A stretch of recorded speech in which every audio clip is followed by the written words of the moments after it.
আহিছোঁ এটা নতুন ভিডিঅ' লৈ। আজিৰ ভিডিঅ'টো এই ভিডিঅ'টোত বহুত জানিব লগা শিকিবলগীয়া বহুত কথা আছে। এইটো সকলোৰ বাবেই হয়, যিসকলে জানে তেওঁলোকৰ বাবেও, আৰু যিসকলে নাজানে তেওঁলোকৰ বাবেও হয়। আৰু মই এই চেফটি টেংকৰ এটা ভিডিঅ' আগবঢ়াইছিলোঁ এইটো টেংকৰে, কিন্তু সেইদিনাখন মোৰ কিবা এটা হৈ থাকিলে মোবাইলটোত, মই ভালদৰে গোটেইখিনি ক'ব নোৱাৰিলোঁ।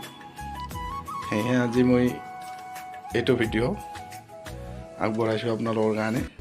আপোনালোকে ভিডিঅ'টো যদি শেষলৈকে চাই গোটেইখিনি কথা বুজি পাব। আৰু ইয়াতে মই মিস্ত্ৰীৰ পৰা মাল মেটেৰিয়েল কিমানখিনি লাগিলে, গোটেই মুঠ কিমানখিনি টকা হয়, মই এইখিনি গোটেইখিনি আপোনালোকৰ লগত কৈ যাম।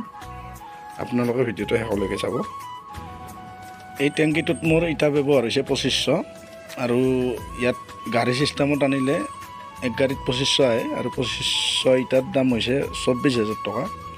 বালি লাগিছে মোক 3 দিয়াই, ইয়াত 7,500 টকা, আৰু শিল লাগিছে মোক 3 চাম 3-4, ইয়াত 7,200 টকা হয়। আৰু চিমেণ্ট লাগিছে মোক, চিমেণ্ট ব্যৱহাৰ হৈছে 34 পেকেট, চিমেণ্টত 15,840 টকা হৈছে। আৰু মেটেল মই ব্যৱহাৰ কৰিছোঁ 1 চেম তলৰ চলিংটোৰ বাবদ, ইয়াতে 2,000 টকা। আৰু ৰড ব্যৱহাৰ হৈছে মোৰ 4 পিচ 12 mm, এইটো 2600 টকা। মই 4 পিচেদি পিলাৰ বনাইছোঁ 4টা। আৰু 10 mm আছে 30 পিচ, এইটো 10,500 টকা। এইটো তলত এখন জালি আছে, আৰু ওপৰত আপোনালোকে দেখা পালে স্ক্ৰীণত, এইটো ওপৰত জালি আৰু তলত জালি লৈ পেলাই 30 পিচ হৈছে। কইল ইয়াতে 10 কেজি ব্যৱহাৰ হৈছে 700 টকা। আৰু গজাল গুণা তক্তা এইখিনি 7,000 টকা হৈছে। আৰু গোটেই মিলাই 77,340 টকা হৈছে গোটেইখিনি মিলাই। আৰু ইয়াতে মিস্ত্ৰীৰ হিচাপটো গোটেই যোগ কৰি দিলে 1,03,340 টকা। 1,03,340 টকা মিস্ত্ৰী ইয়াতে যোগ কৰি দিলে 1,03,340 টকা হৈছে। আৰু ইয়াতে গাঁতটো মই JCB দি খান্দিছোঁ, এইটো মালিকৰ পইচা হয়। গাঁতটোৰ পইচাটো মালিকে খৰচা কৰিছে।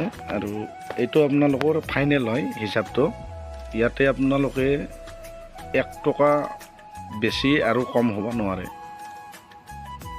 মই আপোনালোকক কৈ দিলোঁ। এইখিনি আপোনালোকে ফিক্স হিচাপ ধৰি লওক। আৰু যদি আপোনালোকে ইয়াত যদি টাংকিটো সৰু কৰিব বিচাৰে বা অকণমান ডাঙৰ কৰে, যদি ইয়াতে 14 ফুট দিছোঁ মই লম্বাটো, আৰু বহলটো 7 ফুট, দটো মই 8 ফুট ৰাখিছোঁ। এইখিনি আপোনালোকৰ হিচাপটোত ইমানখিনি টকা হৈছে 1,03,340 টকা। এইটো ফিক্স হিচাপ হয়। গোটেইখিনি মই ধৰি লৈছোঁ। মই আজি চাটাৰিং ৰড বান্ধা এইবিলাক কাম মই আজি কৰিলোঁ। মই অহাকালি ছাটৰ কাম কৰিম, ছাটকান অহাকালি ঢালিম। কিন্তু ইয়াতে চিমেণ্ট, শিল, বালি যিখিনি ব্যৱহাৰ হয় মই গোটেইখিনি হিচাপ কৰি যোগ কৰি আপোনালোকক হিচাপটো দিছোঁ।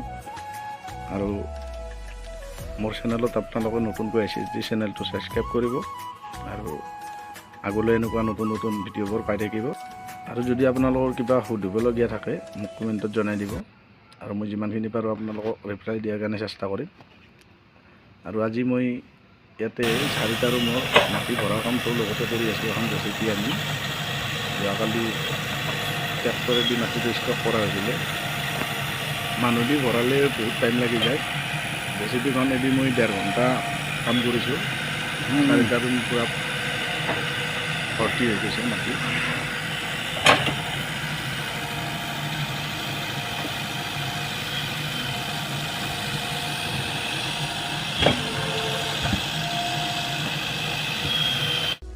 আৰু যদিহে মোৰ ভিডিঅ'বোৰ ভাল পায়, এটা লাইক কৰিব, চেনেলটো ছাবস্ক্ৰাইব কৰিব।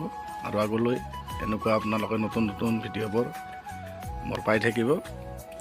আজিলৈ ইমানেই, ধন্যবাদ।